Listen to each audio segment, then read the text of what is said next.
Let's get the Redmi K30 unboxed. This is the Snapdragon 730G version, 4G only. LCD display, high refresh rate display, cutout display, and a brand new camera. Let's get it open. A different design on the box this time for Redmi. It's a white box with that shiny Redmi K30 writing. A squidgy case as always, and Redmi have included the 27-watt fast charging on this version, the 4G version. You do get a quad camera at the back. You get that brand new 64 megapixel Sony IMX686 camera sensor. You also get an 8 megapixel ultra wide, a 2 megapixel depth sensor, and a 2 megapixel macro sensor. So compared to the Redmi K20, it is missing a 2x zoom lens.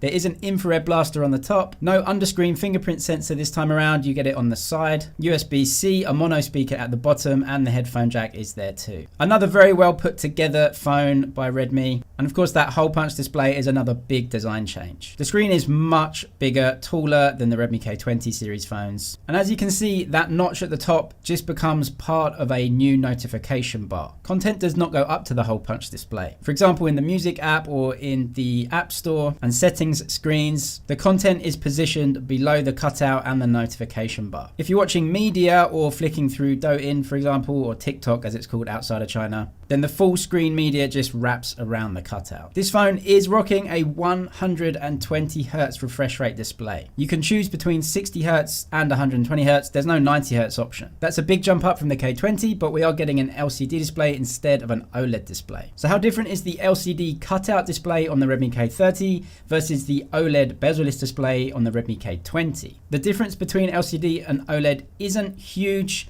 but you do notice it when you're in dark environments or you're watching media that is quite dark. But you can see the taller aspect ratio fits way more on the screen. For example, in the settings app, you can see you get way more of the settings menus, and you just get more media fit on the screen because it is a bigger, taller phone. In fact, I do not think the Redmi K30 is a direct replacement for the Redmi K20. I actually see the Redmi K30 much more as a slightly souped up version, Snapdragon 730G processor version of the Redmi Note 8 Pro. The Redmi K30 5G with the 765G processor as yet to be released, I think is the upgraded version of the Redmi K20. So no zoom lens on this phone, but you do get the ultra wide and you get a higher megapixel camera with that brand new 64 megapixel Sony sensor. Subscribe if you want to see the camera test versus a couple of other phones in the category. That will be coming very soon. Overall, I was pleased with the dynamic range and the sharpness of the images as you would expect. Having a bigger screen with a taller aspect ratio or a wider aspect ratio when you watch films is really good. Playing games should benefit too, but because it's a 730G, I'm not getting the highest refresh rates on PUBG. So that does beg the question, why have I got 120 Hz